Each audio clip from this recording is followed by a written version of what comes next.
ঠোঁটকে বন্ধ করব, তারপর আমরা আওয়াজ করে ঠোঁট ছাড়ব। ওকে, ঠোঁট বন্ধ করে ফেলি সবাই। এক ঠোঁটকে আর ঠোঁটে চেপে ধরবেন। এবার আমরা ছেড়ে দেবো এইভাবে, কয়েকবার করতে থাকেন।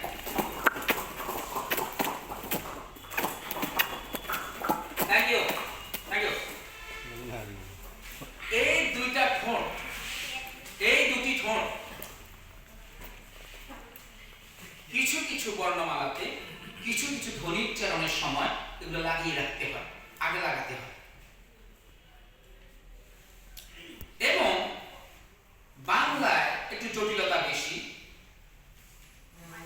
আরবিতে যদি মাখরাজটা ধরে ফেলতে পারেন আপনি বেঁচে গেলেন, ইংরেজিতে আরো বেশি জটিলতা আছে, সেখানে ডিফথংস ওটা বোঝা খুব একটু কঠিন বিষয়।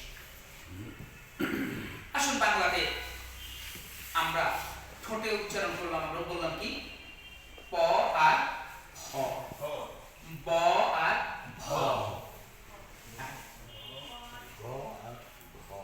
গ আর ঘ, আমরা একদম পার্থক্যে যাব, ঠোঁটের ব্যায়ামটা শিখবো। এবার আমরা সবাই কি করবো, আমরা সবাই আপেল খাবো। কি খাবো? আপেল খাবো।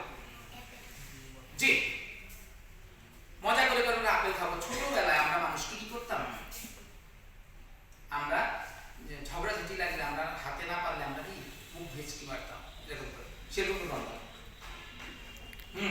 সবাই করেন এটা।